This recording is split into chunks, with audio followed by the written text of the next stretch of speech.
Welcome to Alternative Dog Moms Podcast. I'm Kimberly Gauthier, the creator of Keep the Tail Wagging. For the past 9 years, I've been blogging about raw feeding, pet wellness, and life as a crazy dog mom.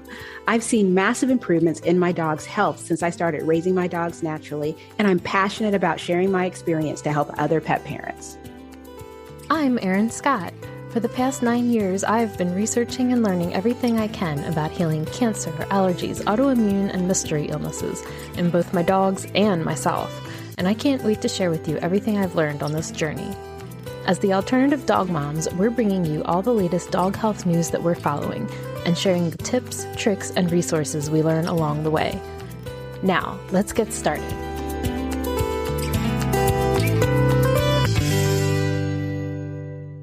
Hello, Kimberly. Hello, Erin. How are you? It's weird because, it's been over a week since we lost Scout, and it feels like it's been a year for some reason. Yeah. Like, it feels so weird. And, you would think that, after you lose so many dogs, I was talking to someone else about this, and it's like, you know the process that you're going to go through, but you're still not prepared for it. You're never prepared. So the first few days, you're walking around like in a cloud, and I felt like I had cotton I was like a head full of cotton, and I just messaged random people to let them know just in case I had to do anything, because I was just not. It was a mess, and I was by myself because Johan was out of town. Oh, he was so amazing. And for those of you guys listening, Scout, who was 18 months post-diagnosis with canine lymphoma, he succumbed to the cancer suddenly. He was perfectly fine Thursday. He had been slowing down a little bit, but it was one of those things where only we would notice. No one else would notice. Friday, late morning, he got a fever that never went away, and he just went downhill really fast. He kept kind of rebounding, but then would go back. And then Saturday morning, I knew that it was the end. And our oncologist warned me that she said, when the cancer really comes and there's no fighting it back, she was like, we need to talk about helping him transition as quickly as possible, because it'll be a very painful death. And I just did not want that for him. So the clinic that I took him to, they were absolutely astounding and amazing. And Johan was so lost, and it's like he did a phone tree. He called all of our friends to tell them what our neighbors, everyone, and everyone was so amazing. And when I got home, I kind of just went to sleep because I had been up all night with him, and I slept for a few hours. And then I got up, and my neighbor texted me and was just sort of like, I can get you drunk. And I was just like, I'm on my way over. And so I hung out with my neighbors for the weekend, and Johan got home Saturday night, and it's just been rough on both of us, and I don't want to say it's easier because we knew it was coming, because that's not true. There are moments where it feels like it's easier, and I'm grateful that it was quick, and I'm grateful for the journey and all that I learned, and that I can now apply to Zoe, Rodrigo, and Apollo.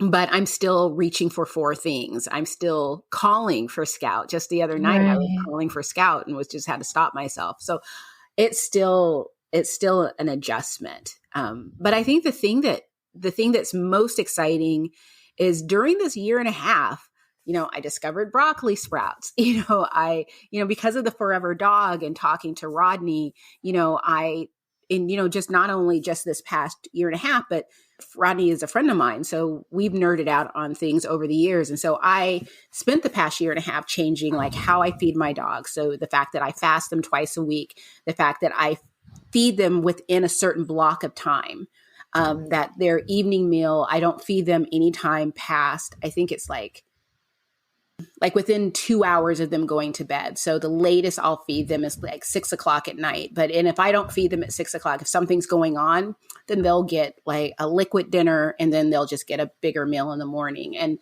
I've just done all of these things, and so many things have turned into a habit for me, like paying so close attention to Scout.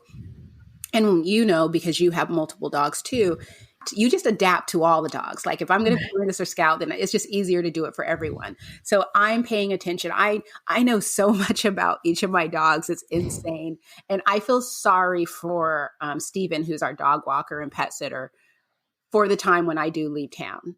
Because I'm going to give him it's basically going to be a baby book full of instructions on my dogs, because I've learned that they don't like mini beef recipes for commercial raw, because a lot of the ones that I've tried with them have beef heart either as the first or second ingredient. And my dogs, they don't mind beef heart, but they don't like that much beef heart. Zoe doesn't mind. She loves it. But Rodrigo and Apollo are not fans at all. I'm sad because I miss having a dog that ate everything I put in front of him, which was Scout. These guys Zoe does eat, but it's just sort of like she's sniffing around her bowl and just she did that today because for once I pulled I don't know what it's called, the thing inside the egg, the membrane. Oh yeah. Membrane. Yeah. I pulled that out and put it on her dish. And she was just like, what is that? Well, Nino's in a mood right now where he will eat frozen blueberries when I put them in my smoothie, but he won't eat blueberries out of the fridge that Tim was eating. And I'm like, okay, dude. Rodrigo will not eat raw eggs. He will eat poached eggs. He will only eat scrambled eggs if I feed them off of a plate. I love it. Already my dogs eat out of dishes. They don't eat out of dog dishes. They eat out of pasta bowls. But yeah, so I can scramble up eggs and put them on his dish and he will eat all around them. But I can scramble my own eggs, which isn't much different. And he is sitting in front of me and I take a bite and I feed him a bite and we just go back and forth. And I'm just like, wow, you guys are a lot. But the thing that I think most people have been so kind. And so, I've been blown away by how, and I shouldn't be, but I was blown away by how kind people have been. But the silence, because, we didn't realize how noisy Scout was. Right. And after kind of like the shock of it wore off, there are so many things that Johan and I did that were specific to Scout. So I didn't know this, but because he leaves super early in the morning, every morning he would hug and cuddle with Scout before he left. And he's like, no, I don't have anyone to hug and cuddle before I leave anymore. And me, because when Johan's not here, I run around the house with the dogs and I just make noises and stuff, and Scout chases me and barks and this is thing that we do. And it's like, oh, well, there's not that. Or just the random barking that he does because he saw something, heard something. And so he's just now going to start barking. And just so many things, but it's so quiet. And the dogs are still kind of just adjusting to the new dynamic. So they're they're not sad or anything. One person says, do they think that you just got rid of Scout? And I'm like, no, they understood that something was wrong because they kept smelling Scout and Zoe wouldn't leave him. So Zoe stayed with him until I took him to the hospital. So I think they understand. And I think they understood what was happening before I realized what was happening. So, but yeah, every day goes on. Thank you for sharing that. I didn't want you to have to relive trauma, but I know it's important to talk about too.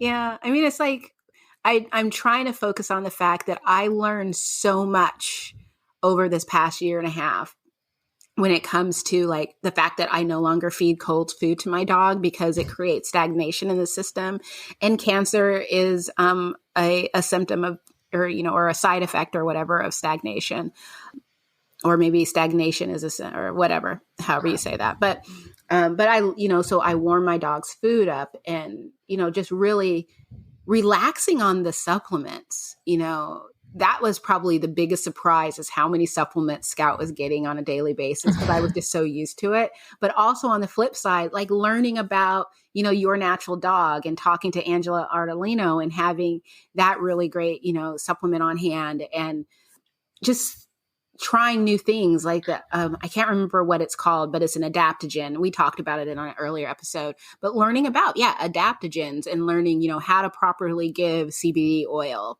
and the benefits of it. And, all of those type of things, I can still use. So although Scout's not here, everything that I learned through him, I can still apply to my other dogs. And, Johan and I were talking about the fact that Rodrigo, who is the dog that started all of this and got us on this journey, and he was supposed to die shortly after his 3rd birthday, he's still doing great. Right. He's still he was trying to chase a bicycle this morning. And I was just like, have you lost your mind? And he's just like, I think I have. I'm going to go lay down. But, he's doing so well. And we were like, why is it? And I think it's because I spent so much time working on his gut health that it really turned other things around for him.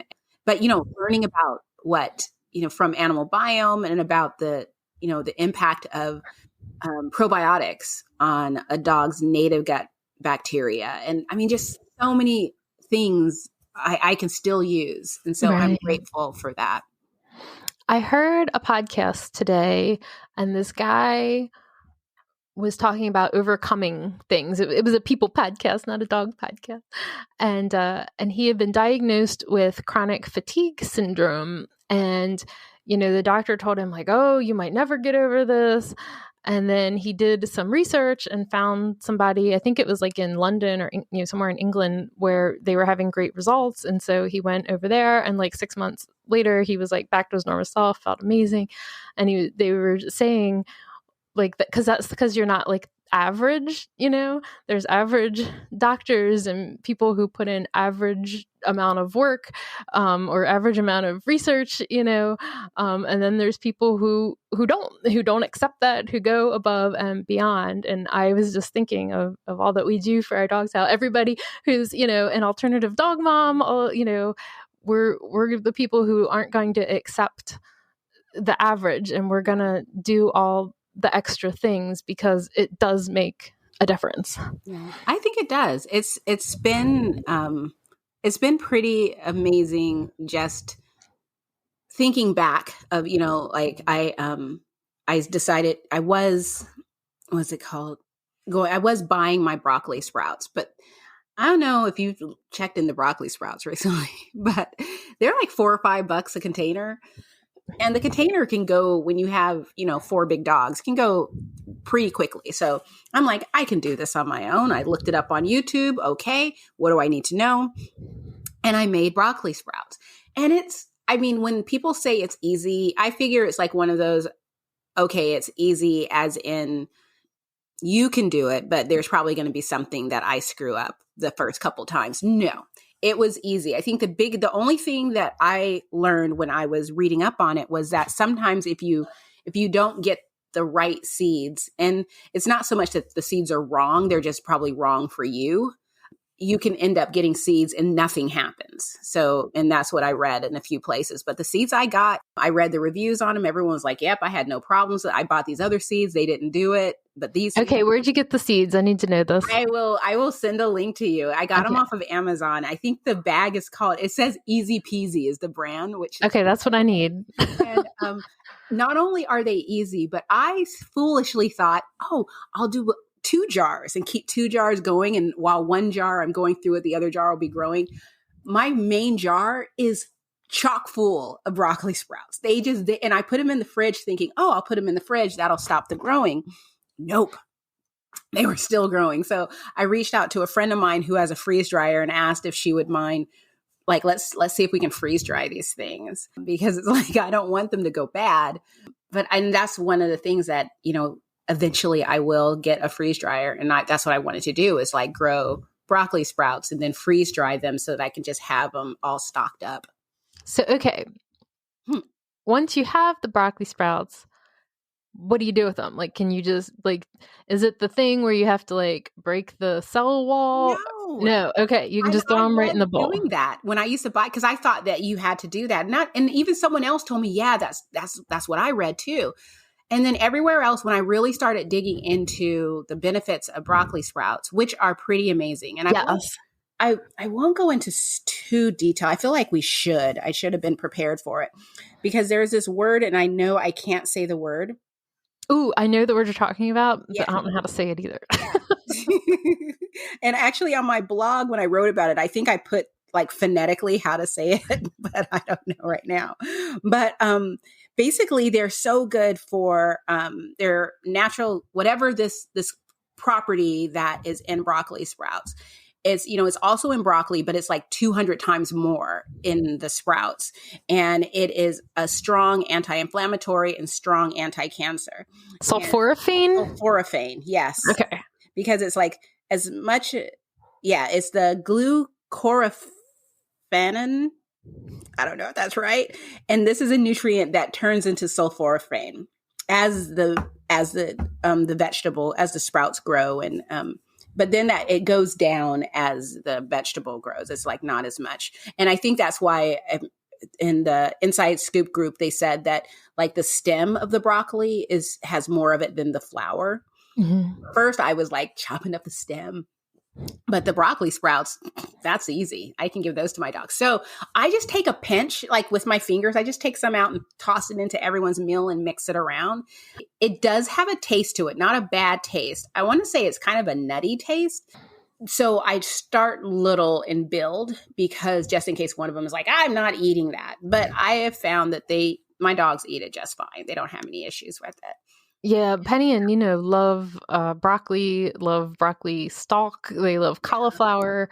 I make this soup that uses broccoli and cauliflower, so I'm always like chopping these things up, and they go crazy for it. So I'm sure they'll do it. I was trying to get Tim to do it because I always say I have like the black thumb of death when it comes to plants, and he was like, not doing it. So I haven't done it yet, because that was one of my big takeaways from the Healthy Dog Expo, from hearing, Dr. Becker and Rodney speak, was like, I got to do the broccoli sprouts. So, well, this is it. So I ordered the seeds off of Amazon, and I also ordered these lids, and the lids, like they're the wide mouth lids for jars, but it has a mesh thing in it.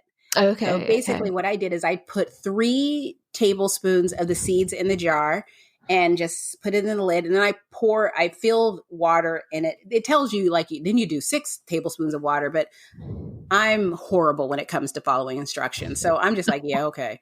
And I did that. And I actually added, I think, colloidal silver the first time to sort of wash the seeds, because I read somewhere that, that you need to not sterilize the seeds, but you just want to wash them. And the person was using just soap.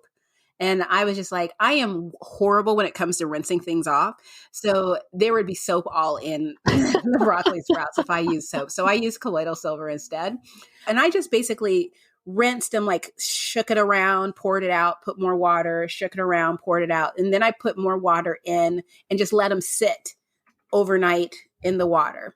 The following morning, poured the water out. And I got these little stands. And it's not really necessary, but, far be it from me. I was like, I don't know what I need to do. And it seems like people are doing this, but it's sort of like to get the jar to sit at an angle. So I got a stand to sit on it. When the stands arrived, I was looking at it like I could have fashioned something like this out of something in the house. I did not need to spend money on these. I was just thinking I would totally buy the thing, and Tim would be like, oh my God, all you need to do is this. Right? I could have asked Johan to make me something, or I could have figured it out. It was not that. I don't even know how much it cost. It didn't cost a lot of money, but it was not necessary. So I just put them in there, and you basically put them in out of the sunlight for 3 or 4 days. And every day you just get up, put water in, rinse them, pour it out, and put them back, let them sit. And you do that for 3 or 4 days. And then, the sprouts start coming pretty quickly. By day 2, you start seeing little, you're like, is that a sprout? And then on day 4, you put it in sunlight, but I'm still rinsing them off to keep them, clean and all that. And and they just start growing and growing and growing and growing. And now I have a whole jar packed full of it. Okay. And before I put it in the fridge, it was only halfway. It's still growing in the fridge. So it's just like, So how long of growing before you can start giving it to the dogs? I actually started giving it to them on day probably like day 5, 6. Okay. When it was basically full on sprouts coming out, whereas instead of just a bunch of seeds. Okay. Once I could pull out sprouts, and I eat them too. I just put them in my mouth and eat them. You can put them in a smoothie. You can put them in a salad. Put it on a sandwich. These are all the things I need to know that stress me out when I'm trying to do things. But yeah, it was pretty cool, and it's nice because so I have all of that, and I have in the bag. I've actually only used like 1, 2, 3, 4, 9 tablespoons out of the bag. I still have plenty of seeds left, and in fact, next time I'm going to do fewer seeds. I'm going to do 1 jar. Because 2 jars is just unless you have friends that need broccoli sprouts, it's like you'll end up with way too many broccoli sprouts. So that's why I want to try freeze drying them to see if I can store them. But if that doesn't work out, I don't know what it'll turn into. And then I'll just do less at a time. Our big garden story from the weekend is we had gone to visit my family. My grandmother is actually turning 98 this week. And my nephew, who's 14, he has gotten really into gardening. And so we brought home about 20 tomatoes and about 10 different peppers. And I had to laugh because we were out most of the day Sunday, and we get home and my neighbor had left a bag, like a big, like the big Ziploc bags, full of cherry tomatoes. And now Tim's like, oh my God. Are you guys going to make salsa? We're drowning. Yeah, he's making his own sauce, like pasta sauce from scratch, which he's done before. And it's amazing. And I always joke that he was a little old Italian lady in another life. Because I grow cherry tomatoes. They're sweet cherry tomatoes. They're so good. And I was looking at them and wondering what I was going to do with all those tomatoes, because I didn't want to be the person that was dropping off Ziploc bags full of tomatoes on people's porches. Because where I live, pretty much, I mean, not everyone has a garden, but a lot of my friends do. So I'm just basically putting more vegetables in there. Right. Like, no, we need you to take vegetables away, please. And so I decided, how hard is it to make salsa? And so I Googled it, went and got the ingredients. It was funny because I was looking at the website, and it was so funny because I think it was Monday, because Johan took some days off just to stay with me, and, walking around with the cotton ball head. And I looked at the website, and I'm scrolling up and down the website, and there's so many ads that I couldn't there was like a video that kept play. Oh my God. Yes. I just tell me where, and there was like this long story about why they make salsa, I guess, or something. I don't care. I just wanted the ingredients. And so if anyone here has a food blog and they do recipes, maybe do one of those links at the top that goes go to recipe. Jump down. Yeah. That way, those of us who don't care. I mean, I totally, as a blogger myself, I totally understand that you have to have a certain word count. You're pleasing the Google gods. But for people like, I am so not interested in why you make salsa. It's like, all I did was Google salsa and found the title that appealed to me most. And this was like the best salsa. And I'm like, oh, I'll bite. And it turned out really good. So I finally, after struggling with this website and losing my place, I got the ingredients and just took a screenshot of them, because I was like, I'm not doing this anymore. Went to the store, got everything that I needed, and I made my first batch of salsa. And then I went outside to Johan, and I was like, will you please eat my salsa? And he's just like, not now. And I was just like, okay. And I just went back inside. But he was just like, you made a lot. And then I actually just took a little bit to him. And then I came back later, because he was on the phone earlier. So I came back later with the entire bowl, and he was like, oh, wow, that's a lot, because it's like a huge bowl of salsa. So the first batch was really good, and I took it to an event this past weekend just to have my friends taste the salsa. And everyone was like, and I was like, you guys have to be nice, but it's like, if you don't like it, you don't like it, but you have to. And everyone was like, yeah, we like it. And one lady offered to buy it from me, because she was like, wow, are you selling it? And I was like, oh my God, no, but thank you. But I decided I had more, and I still have more cherry tomatoes growing. So I picked another bowl full of cherry tomatoes and went to the store, got a few more ingredients, but sort of did it differently this time. And I just use the NutriBullet to grind everything Oh, up. okay. And oh my gosh, the second batch of salsa was so good. It's way better than, I mean, the first batch is good. The second batch is really good. And in fact, last night I was up really late at night watching Glow Up, which is a makeup show, a makeup reality contest show on Netflix. That is so good.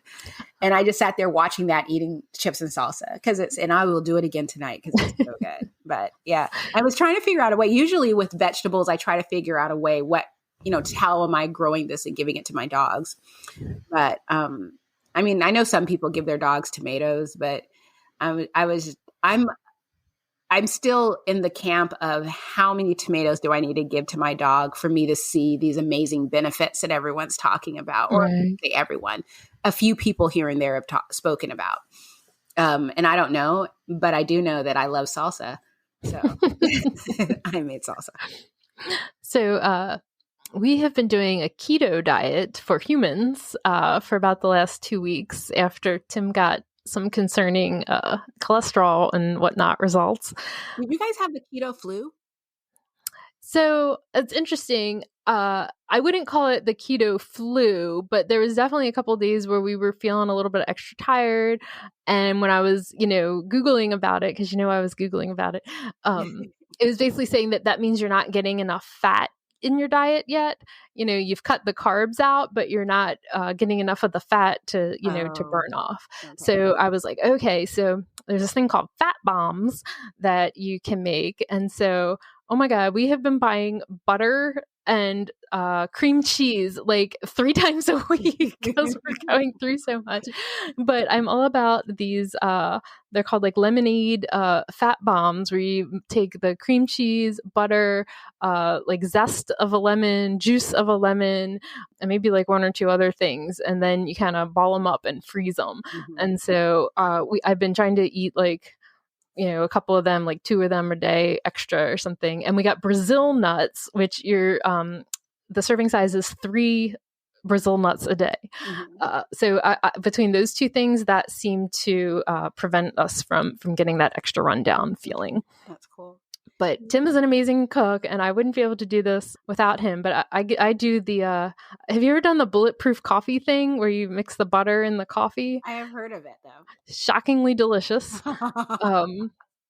So I get coffee duty and blender cleanup in the morning, and I make the fat bombs, and then he does dinners, and then we try to make enough dinners that we have enough to take for lunch the next day. But so far, he's already down like 10 pounds, and I'm down like 5 or 6 pounds. So. That is so good. I want to do a keto diet, and I even want to put my dogs on a keto diet, but it's so hard. Yeah, it's hard, and like it's a little, I mean, maybe it's not expensive for everybody, but with Tim, it has been expensive.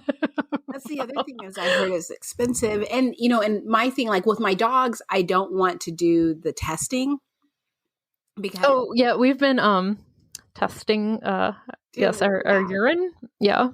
Yeah. And I didn't want to do the testing. And I read that because you can do the urine test, that it's not the same for dogs. And so you have to do the blood.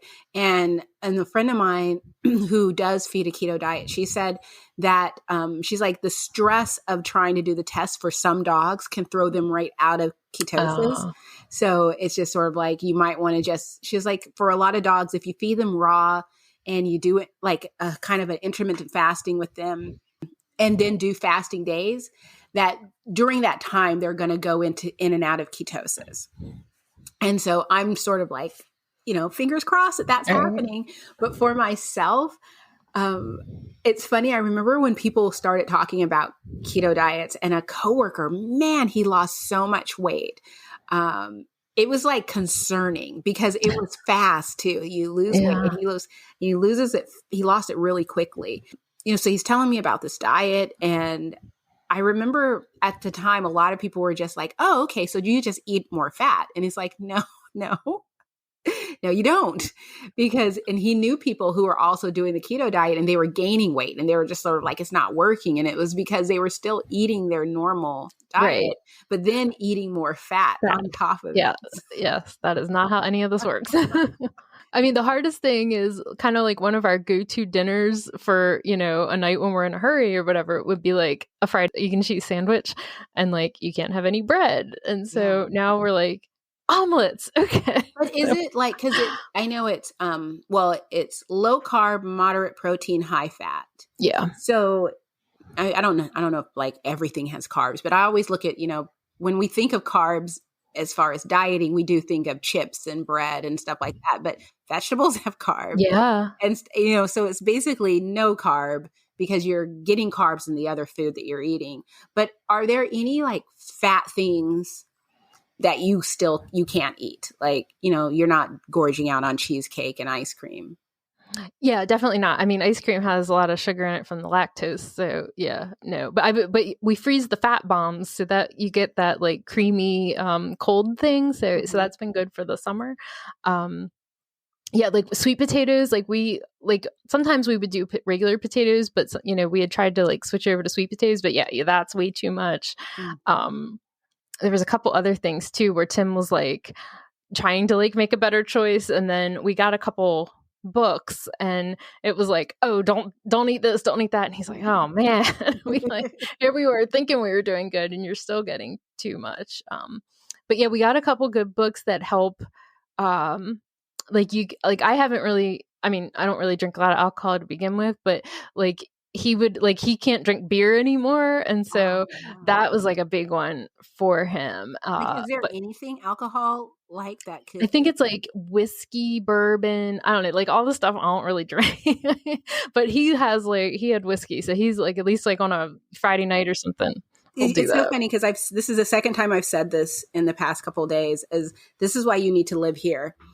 Because my friend has a distillery. Actually, I have a friend who owns a brewery and I have a friend who owns a distillery. Oh. And my friend who owns a distillery has a whiskey that is like an apple cobbler whiskey. I bet that has too many carbs in it. But it is so good. It sounds good. God, it's so good. It's so yummy. And I was supposed to be volunteering one day. And he was like, here, let me get you so you can try one. And he gave me a big stiff one. And I was just and it was like 10 in the morning. And I was just like, oh, I'm drunk.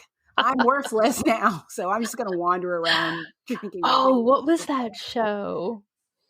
We used to watch Justified. And there was the family that made moonshine, and they would make apple pie moonshine. And then they started selling like a brand where you buy moonshine and it, out of like a mason jar. I mean, you get it at the regular liquor store, but it's supposed to look like apple pie moonshine. I mean, that was like, whoa. I mean, I'm a lightweight, so it was like, whoa. But yeah. And then it's also interesting too, like I'm sort of a weird picky eater. But like, how many things you can get at like a restaurant, but like ask for swaps on. Oh, okay. Like I am never going to eat a lettuce wrap.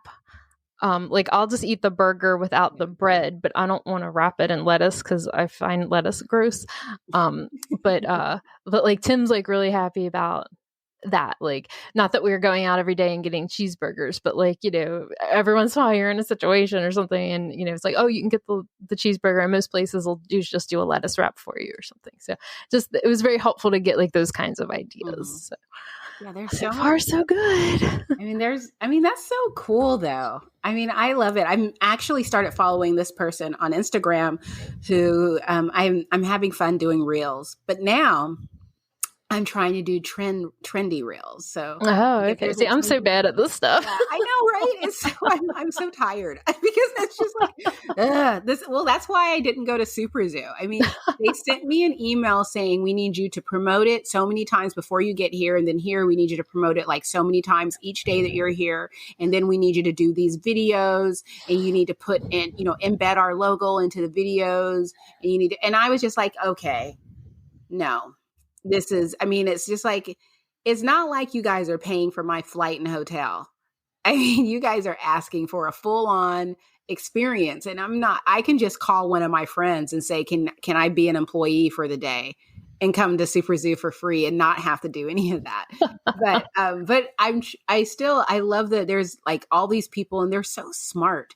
I'm always so fascinated by people who have, who do social media and the things that they do, but they're the people who like, here's a new trend, hot trend sound type of thing. And so I'll be like, okay, I'll do that one. And I just make it about raw feeding. So I've been doing that a lot recently.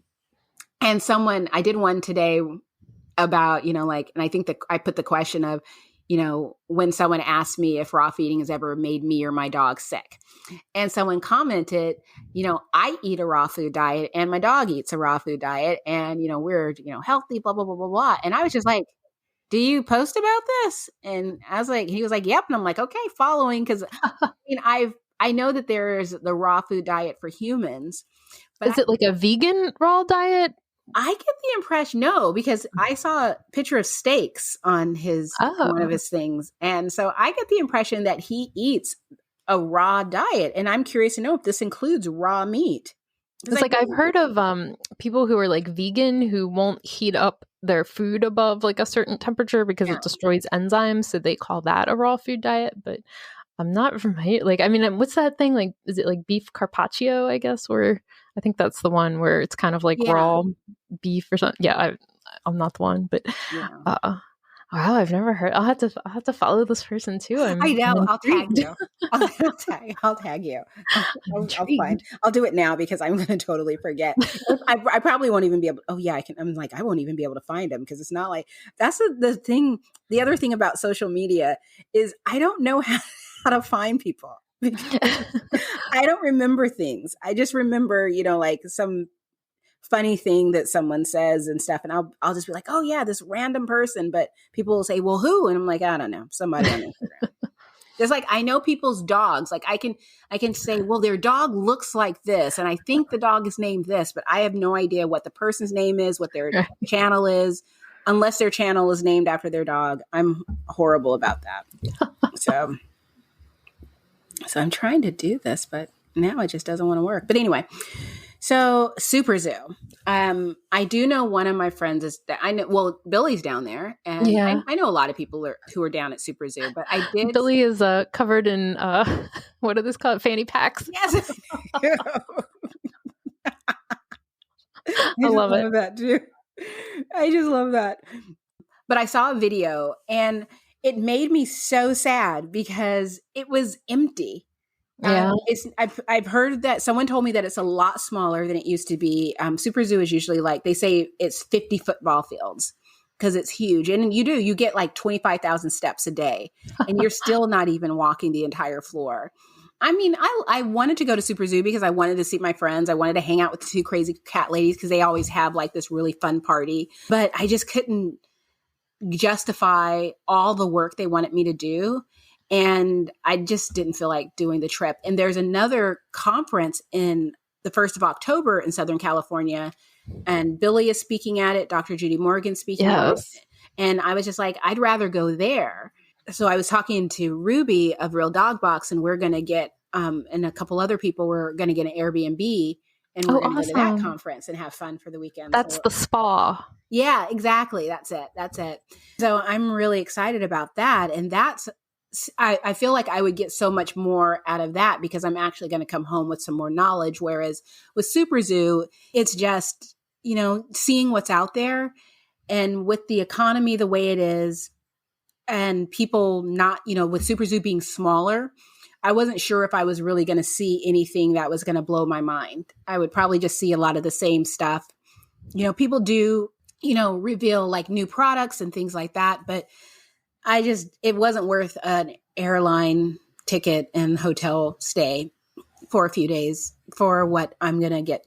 So I didn't go, but I'm curious to know. I'm looking forward to people coming back to see what they think as far as, what were the crowds like? Because it's usually like wall to wall people. Right. And I did not see that. And it could be that the person who was walking around, maybe she went in first thing when they opened. So it hadn't sort of built up with people yet. Because there are times of the day when it is pretty empty, like towards the end of the day when people, or sometimes midday when everyone leaves to go to lunch. And so there's times a day when it is pretty empty, but it just looked not the same. It looked like it was still being set up. In fact, it just looked not the same. So I'll be curious to know what her feedback is. Yeah, I was having a little bit of like FOMO about it, but I'll get over it. I know. I was waiting for the FOMO to come, but it didn't come. I'm okay. I mean, and probably because I have plans in October, but I have total FOMO about that one. I know. I told someone, I was like, Erin goes to the East Coast events and I go to the West Coast. Yeah, there we go. I had actually looked at the logistics of the California one. And first of all, I have my cousin's bridal shower that day. I have a huge volunteer event the next day, and there's like 0 direct flights from the East Coast to where this one is. And I was just like, oh yeah, this is completely unattainable for me. I'm getting a lot of emails. It's funny because that's the other thing is when you sign up as press, and I don't even think I'm signed up as press. I think I'm put into a blogger influencer camp. But you're still, when you go there, they want you to go and interview and write about the event, write about the brands. And so you end up on a list.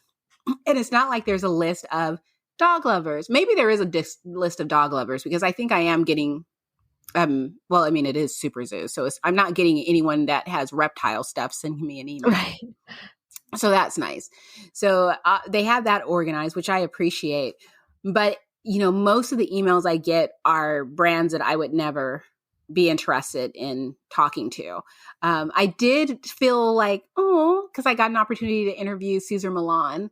And although I don't agree with many of his tactics, I still have a lot of respect for him. And I interviewed his son years ago, and his son helped me stop Rodrigo from chasing bicycles. Although this earlier today, Rodrigo, I was like, where are you going? And he's just like, I don't know. And he just stopped and turned around and came back. One of my friends, one of my dog trainer friends actually went to the dog psychology center. It was probably 10 years ago now. Yeah. I mean, that would have been fun. And, you go back, maybe, next year we should like make a point of going to SuperZoo because that's where you get to talk to, I met Dr. Marty Goldstein and was able to, collaborate with him on some things. And he's so cool. And, that's how I got to know Dr. Barbara Royal. And I'm still over the moon because one year I saw her at a different event and she was like, oh, Kimberly, I knew you were coming. I brought you something. And I was just, what? And in my head, I'm like, Oprah Winfrey's veterinarian. I know. Knows me. She might mention me to Oprah. I know. And it's just and it's so funny because I still bring it up every now and then. I'll go get the book and I'll show it to Johan. And he's just like, okay, whatever. And he's just like, I thought you were mad at Oprah. And I was like, I am still upset about the Harry and Meghan interview. So I thought that was just bad journalism on her part. Oh, yeah, softball. Yeah, it's like she did these softball questions that didn't win anywhere. And I was like, because I got questions. but it's still, it's like really kind of cool. But it is, it's just, it's such a fun place. And it is kind of like a big, what is it called? Mall of America, but just for pet lovers. It is kind of cool. But on the flip side, kibble companies who try to convince you that their kibble is raw. They're raw coated kibble or something. And that type of stuff. Or the vegan brands that are trying to get you to come over. And I don't like conflict. And it's funny I say that because I've said that in the past to Judy Morgan and she'll just look at me. And it's like, I know that I'm always in the middle of conflict, but I actually don't like it. But sometimes someone needs to say something. Well, it's good to be assertive because I need to work on that more. There's a difference between starting it and being, assertive. And the thing is, it's like as a woman, it's always because we get labeled as aggressive or we're being a bitch and stuff, whereas men are just being assertive. Right. And so it's like it's uncomfortable because you know that anything you say, it's like I got labeled as the worst thing that has ever happened to the raw feeding community because I asked someone questions and, and wanted to get clarification. It's just like, okay. And so Can't even. I know. So when I'm walking around SuperZoo, and it's because now we're in person, and I think that when you engage with someone face to face, it kind of elevates your relationship, even if it's just like a follower influencer or, blogger brand. It still elevates the relationship because now we know each other and we talk to each other. So I'm like really careful when I'm at SuperZoo. But it's hard because I'll have people, maybe not so much anymore, but there was a time when people would recognize me and they would want to talk to me. And I would be like, no, I'm just into raw feeding.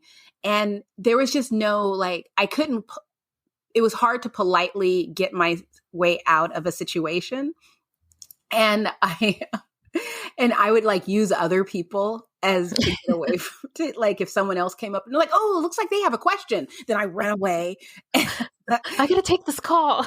I know exactly. My phone's upside down. Right. And it's just like, it reminds me of the Twilight movie. If you go back and watch the first Twilight movie, there's a character that's always walking around with a camera, and her camera either has the lens cap on or it's just off, like, or the back, my God. But like she's looking at the back screen, but the cover is closed. And it's just, and those are things that I never notice when I'm watching a movie. I only notice when people point it out. And then after that, it just cracks me up every time. So that's how I feel like that's who I am at SuperZoo, just trying to get away from people. But yeah, it's, little like the person who wanted me to promote his rawhide, widget spinner. I mean, yeah, exactly. And I was just like, no, my dogs wouldn't want anything like that. They won't. They're not into that. And he's like, this is my last one and I'll give it to you. And I'm like, no, I'm sure someone else would. And I'm trying to be so. And I was actually with Rodney and he's like steps away just laughing. And I'm just like, I wanted to say, but guess who's here? Right. Do you know who this is? I know. Do you know who this is? But we were actually trying to go somewhere. So I was like, I don't want to do that. But yeah, it's just those type of things. And I don't know if it's a matter of like, sometimes, these events, they'll hire people to work the booth. So they don't really have a whole lot of knowledge about the products, right. Or the people who are talking to you about the products, they're kind of like looking down at you. So they're sort of like mansplaining, not always a man though, but they're kind of mansplaining the products to you. And so that becomes a little aggravating too, because it's like, you must think I'm an idiot, as someone tries to explain to me why I should be feeding my dogs potatoes or, why this kibble actually does count as raw because they use all raw ingredients. And I'm like, well, I hope so. I hope at the beginning it does start that way. And so, yeah, it just becomes a bit much. And, everyone wants to do your time, but this is exciting. So petfoodindustry.com, the organization that's been putting out their recent little hit pieces about raw feeding, contacted me to see if I would interview them for, and I was just like, no. I played with you guys, because one time I did interview them and the person said, people, I think, was it me that interviewed them? No, it was someone else that interviewed them. And they said something about reading the ingredients, the person interviewing them. And they were like, pet parents need to just stop worrying about the ingredients. And I was like, what? And that was back when I was still a militant raw feeder. So I was just like, oh, you're a horrible organization. But this time around, I was just like, no, we don't align. So it wouldn't make sense for me to interview them. But then they started doing the articles and I came back and was like, change my mind. Would love to interview you. Let's talk about these things. I knew that they wouldn't get back to me, but man, it would have been so cool. That might have been worth a ticket just to like corner them and get them on recording, explaining themselves about these articles. I'm always just so fascinated that raw feeding, takes up such a small market share. Yeah. But yet it literally at times has felt like there's a coordinated war against raw feeding by, government, by quasi-governmental agencies, by corporations. It's just fascinating to me. Yeah. I mean, I think it's sad because, I interviewed my friend's husband who has published studies And he was really funny about, tearing down the so-called study that they did about raw feeding and UTIs in humans. And I still just can't get past that because I'm just like, what are you doing, humans? And it was like one human, Right. when it all came down to it. It was so ridiculous. But, when we were talking about, just all of that, and we both said, if you really want to turn people off of raw feeding, talk about the time and the money. That will do it. Because so many people, I shaped my content around the number of people who've contacted me because they were just about to give up and go back to kibble because raw feeding was so hard. And it's because there's so many people who do spread the message that, it needs to be balanced and you have to do all these things and you need all these supplements and you need to do this. And if you're not doing this, then you're not doing it right. And, and just so on and so forth. And people get so confused and so overwhelming. One woman told me that she would just start crying when she was doing meal prep because she was like, I know that I'm doing it wrong. And I'm going to hurt my dog. And I'm just like, I do meal prep while I'm watching YouTube videos or listening to music or, or doing a live. I'm not paying attention and my dogs are fine. It's not that complicated. I think it can be for people who don't have access to a lot of the various ingredients. But it doesn't have to be. And there are so many other things that you can be doing. So if raw isn't for you, you could still feed kibble or freeze dry, dehydrate, whatever the case may be, and add fresh food. There's so many things that you can do. When you think about the money and how much it goes into, because that's why I don't talk about how much I spend. I mean, I have an average, like on average I spend, but I would never tell people, about that time I spent $1,000 on, or no, it wasn't $1,000. It was, actually $1,000 on Answers products because I was afraid that they were going to change or go out of business. So I went from pet store to pet store buying up all the fish stock and the kefir because I don't care what people say. Making kefir is hard. At least for me, I don't care about, Billy's easy recipe that anyone can do. I was like, I don't like to make kefir, so I want to buy it. And so I bought all that I could. But yeah, it's like the cost and the time. A lot of people won't go into that. And that's why if they really wanted to, because what could I say? It's like when I respond to that, I would just be like, they're not wrong. But instead they make up these stories. And I think the thing that's so sad is that their articles start with a kernel of truth, but once you look into it, like the latest one about Darwin's, where they didn't say that there was a recall, but they had recall in the image and in the graphic, all these things, and they left out so much information to give you this idea of what's going on, and it's just like, golly, and people will just read that and just believe it rather than understanding that no, for whatever reason, this journalist is I don't even know, you can't even call him a journalist. He gets an F, on all of his work. It's just horrible. And I truly want to understand why they do articles that way. Why can't they just tell the truth? Because, is it just that they're seeing the writing on the wall and they're looking at the human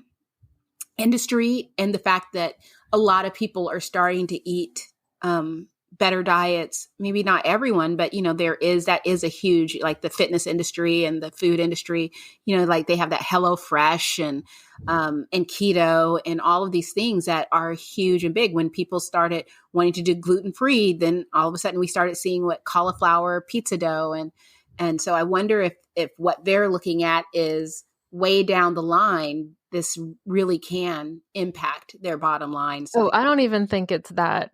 Yeah. Like, well thought. I think it's just clickbait. Yeah. It is. People who are against raw feeding are going to be like, I knew it. And they'll click on it, right? And then all of us who are pro raw feeding are like, what are these MFers saying now that I have to refute? I think it's more just like a clickbait thing. Yeah. I know I had one person, because when I did the video with Joseph or Joe, I got a comment of, what was it? Something about why are you giving them a platform and da da da da da. And I can't remember, but however her comment was worded, it made it at first sound like she agreed. And I was just like, so I was like, I don't understand. And I just asked her to, and she was just like, I was like, I don't understand why you have a problem. She's like, I didn't even watch this video because I refuse to give them any time of my day. And I'm sort of like in my head thinking, but you took the time to comment and now you're going back and forth with me, but okay. But she was just like, and I just saw the title and I just knew that this wasn't something, and it's just sort of, I think she accused me of having a clickbait title, but it's like, it wasn't a clickbait title. It was, I think my title was something like, like raw feeding causes UTIs now, with question mark. And I don't know, but she finally just stopped because I was just like, well, it's too bad. And, wishing you well. Bye. But have a nice day. It's like, it's okay. I appreciate the comments though. YouTube likes that. So thank you for the engagement. Yes. Thank you for the algorithm. Yeah, I appreciate that. I mean, watching the video would have been better, but I'll take the algorithm boost. So thank you. But yeah, and I guess that's what it comes down to is because this Tim Wall guy, he's just a blogger like me. It's just that he writes in a way that is going to get the most outrage on either side. And I get so just disgusted by that whole trend with everything on social media. Yeah. Even my father. It drives me crazy because I get it. I get what they're doing. It's so annoying to me because it's so easy to just tell the truth. Right. And, and they leave out so much, like the fact that Darwin's is suing the FDA, and I mean, there was an entire story that they left out that would have been, explain the whole thing. And but that's what they do. And because it's the petfoodindustry.com, if he had just been some random blogger who hated raw feeding, I wouldn't think twice. It's like, whatever, dude, there's so many troll type people out there that's how they make money is by, negativity pays. People like, gosh, I have to tell you, and this is like my secret shame. In 2021, all I would do is watch Karen videos. I would watch Karen. If there was, and it got so bad that my entire algorithm on YouTube was Karen videos, like just tons and tons of them. I mean, and I would watch like ones where I had seen this one, but it was a different angle, or this one was longer, or here's an update to tell you what happened to this one. And I was actually going to start a blog that had like updates, and I was just going to put the YouTube videos on there because I was just like, this is so cool and fascinating. But I think, 6 months later, I was just like, if I can't. I feel sorry for everyone whose name is Karen, and I can't, these women. And it's like the fact that there are people on this planet who behave this way. And it's just like, no, this person didn't just wake up one day and, like they've been doing this for a while, and everyone has just been like, just ignore Sally. She's a little up there. Offer meds. Exactly. It's like, yeah, she gets a little intense and stuff. We just ignore her. But it's just like, my favorite one was the Victoria's Secrets lady who she was going to faint. So she laid her purse down gently and then gently fainted and then laid her head on her purse. I didn't see that one. I mean, it was so ridiculous. But it also became where people were faking, like, this is not a real Karen video. So a few years ago, there was a big trend with this kid on YouTube. I think I don't know, the outrage kid or something, who would like have these horrible like tantrums and stuff. And like my nephew like thought this was all real and thought this was like okay behavior, and we had to sit him down and like explain that this is all staged and this is all, for you to watch. And, that's the kind of stuff that like upsets me, is when kids or anybody, thinks that some of this stuff is is real or somehow okay or appropriate or things like that. Yeah. I mean, and that's what, I remember there was this is years ago, I think he's a veterinarian now, but he was a vet student at the time, posted a video about, stop feeding your pets raw meat. And Dr. Kojer and I did a response video to that one.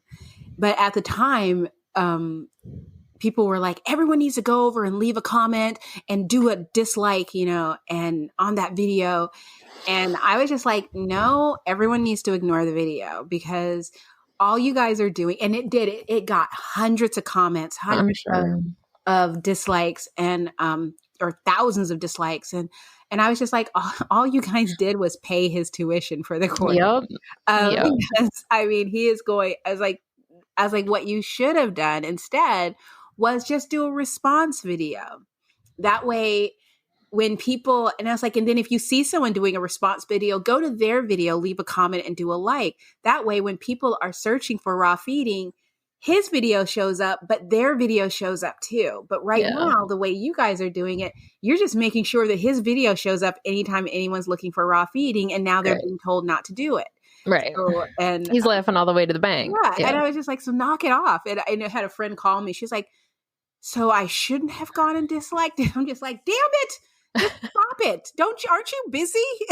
Well, I'll tell you as, a pit bull mom, I think I finally gotten my algorithm to the point where it does not show me all the anti-pit bull stuff or, the people that are like, people say pit bulls are vicious, but look at the, because I don't want to see any of that. Like, I don't even want to see your response to it. Like, I don't like nonsense and I don't like clickbait. Yeah, it's just aggravating and annoying. And like everyone has a right to their voice and all that. I just don't want to see it. Exactly. I'm over it. Exactly. You do you, but like I ain't clicking on it. So I just think this Tim Wall guy, he knows what he's doing when it comes to getting the traffic to their site. I'm just disappointed because although the petfoodindustry.com is advocates for pet food businesses, which raw feeding businesses are included in that apparently. But I would think that, that's part of your community, unless you're just put it out there, like be bold and put it out there and say, raw feeding people need not apply. But also, in extension. Sponsored by Pedigree. You're supposed to be advocating basically for us too, because for our animals, and you're not doing that. No, most of those things, I don't know about them specifically, so I don't want to act like I'm speaking about them specifically, but a lot of these things, it's like they're paid for by corporate interest. Yeah. And they're not getting any money from the raw feeding industry, so they're not going to publish anything. They're getting money from all the big names that you see on the store at the grocery store. Yeah. And it's like, and it's just all a reminder that ultimately, you got to follow the money. It's, similar to the opioid epidemic. It's just sort of like you start learning that all these politicians sit on the board of these pharmaceutical companies. And it's like, so that's why it took so long for them to take this seriously. Oh, I see. And and what difference does a $4 billion fine make by the FDA when your pharmaceutical company made $20 billion? Exactly. It's just like, and that's chump change. It's like, they probably already budgeted the fines. They do. They do. They budget fines and they budget for lawsuits. And that's why, doing what I do, I get really aggravated when you start seeing all the stuff about, tort reform and, we need to, the companies, lawyers or trial lawyers are bankrupting companies and stuff like that. And it's like, no, they literally build it into their budget. Yeah. It's just, the whole thing is just aggravating. But it is what it is, I guess. But, okay, so final thing to tell you, because I'm really excited about this too. Because I was so sad. Whenever I'm so sad, I like to buy myself a gift. It doesn't help, but it's a nice distraction. And I think it's funny because in the past, I would have just gone and by past, I mean like 20 years ago, I would have gone and, got a couple pairs of shoes or something like that. I would have gotten chocolate chip cookies in the past. Well, I got a new dehydrator. Oh, I know. And it's like, I have the feeling I felt when I stepped up my meat grinder and got a really nice one and was just like, this is why people have these nice meat grinders. It's so amazing. Well, I got a dehydrator. It's a LEM, LEM dehydrator. It has 10 trays, and it's currently doing pork hearts. And it is one of those like, wow, this is why people do this. I mean, it kicked my little Excalibur's butt.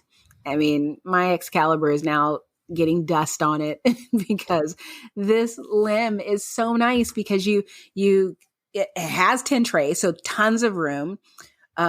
You set up a time so you can set it to turn it off, and it's super easy. And my treats, I did liver treats over the weekend, and they look like, with the grapes lines in them, just like the liver treats at the store. And I got all the liver for free. So I have, I think 9 containers of liver treats. Oh, wow. 7 livers. And livers are big. But yeah. You're set for a while. I know. There is a funny meme I was just trying to think of. I'm probably going to butcher it, but it's something to the effect of like, oh, the husband says, oh, this garbage disposal is rated for bones, and the wife is like fingers or like femurs, and the husband's like, no, like chicken. And it says like there's 2 types of people in this world.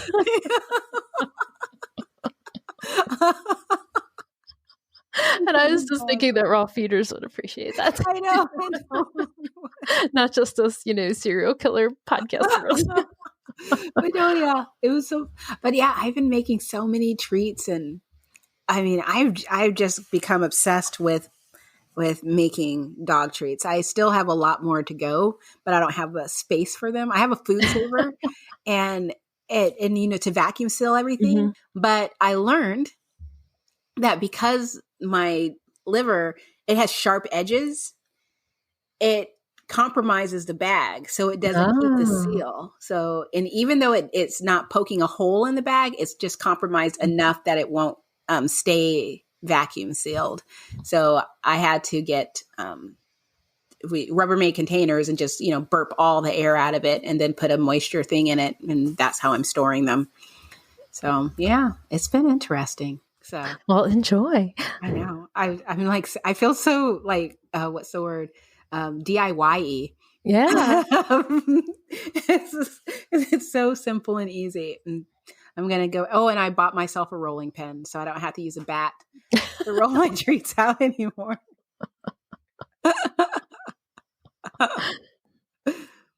Well, I've been making fat bombs in the shape of dog bones, because that's what my silicone trays are like. Nice. Tim's gotten a kick out of that.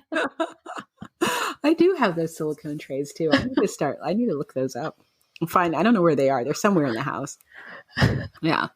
It's been an interesting couple weeks. Well, we're all wishing the best for you, and we appreciate you sharing your boy with us, as well as your journey, both, through his cancer treatment, and it's a journey, it's a journey afterwards too. Yeah, I know. It's like he was loved by so many people. I was really astounded. He was really loved by so many people. And it's so crazy that he's not here, because I still have like pictures that I took that same week. Right. Where he was just a happy, healthy dog, with cancer. So, well, just so we can end on a better note, today is 7 years since I found Penny in an alley in Baltimore, and she jumped into my friend's Jeep. Aww. And she's been my BFF ever since. That's awesome. Jumped in going, God, I've been waiting for you. That's how it felt. I swear that's how it felt. My friend Mindy, she moved away now, but she used to TNR cats. And so we were out in this neighborhood in Baltimore, and we would go out like super early on a Sunday morning when like nobody was around yet. And so, we turned on this like street, and running out of this alley, I'm like, oh, dog. And it was Penny, and she was like missing hair for fur, and she was all scabby. And I always share these pictures of, kind of like, this is how it started, and this is how it's going, where she has like her pearl necklace collar on. And I know, talk about like winning the lottery with you. I mean, that is just like astounding. I mean, of all the people to find her. I was not ever super like a religious, like, like an organized religion person. And for a long time I was kind of like nothing. But it's honestly the dogs that is there a grand plan here? Yeah. Is there a universe? Is there a power? Is there just a lesson? Can I take some sort of meaning? Because I just always think with all of our dogs, they were exactly what we needed, exactly when we needed it. And, with Penny, we had already lost Kahlua, and I think we had about 6 or 7 weeks with Lucy after we found Penny. And it's like, I don't think we were ever meant to not have any dogs in the house. Yeah. And we had no plan to go adopting a dog, at that time. And then this dog runs out in front of, the car. And Mindy's like, "What are you doing, baby?" And boom, she just hops right in the Jeep, which car rides are still her favorite thing to this day, and it's just so funny. Like, she hopped right in the Jeep. She had her feet up on the center console, and she still does that every single time she gets in the car, and I just, I don't know exactly how old she was. I figure she's got to be at least 11. I don't like to think that she's any older than that, but she started going gray like about a year after we brought her home. And well, Sydney actually started going gray by her first birthday. Really? Mm-hmm. Everyone used to always think that Sydney was an old dog, and she wasn't. Oh, I feel like she had had puppies, several rounds, my guess would be. I don't know her story, and I don't like to invent a backstory or anything, for them. All I know is, I was in the right place at the right time that day, and she's made my life better ever since, and I don't know where I'd be without her. I love that. I love that story. That's how they always are. It's funny because every single one of my dogs, I've learned something from them. And I think that the biggest thing is just being on this journey of learning about raw feeding and meeting all the people that I've met. It's made me better. It's given me, something cool and fun and important to focus my attention and money on. Yes, lots of money. And it's just like, it's funny because suddenly a lot of things aren't as important. So it's like when people are ranting and raving about the many things, I mean, that's great for them. It's like, I wouldn't take away someone's right to rant and rave. But for me, I look at it all of, it just doesn't matter because I have this, finite amount of time with this amazing creature. I'd rather just focus on them and soak up all that I can. And I think in the end, what I walk away from is the fact that we got 520 plus days with Scout. And because I work from home, I was able to be with him every single day and have fun every single day with him. So I don't feel like I was cheated, and I don't have that feeling of, I wish I would have, right? Yeah, because which nobody should have, which I don't want anybody to have. It was like, this is the first time, because this is our 4th dog that we've lost, and this is the first time that I have 0 regrets. And so that is to me progress. Yeah. So, yay. Yeah, I had a lot of regrets around losing Kahlua. But with Lucy, I really felt like we literally did everything that we could. We got an extra year with her that we didn't think we were going to get when everything first happened, And I mean, Penny and Nina are doing great. So I'm grateful for every single day. And when you do have to go through those losses, because it's inevitable when we bring them, into our lives. But, I just like to think like it makes you more able to be present in that moment once you've experienced that loss, because now next time you're like, I'm not going to waste a single second of this, Exactly. Oh, absolutely. So, yay. All right. Well, thanks for the chat. Always. We'll see you guys next week. Bye, guys.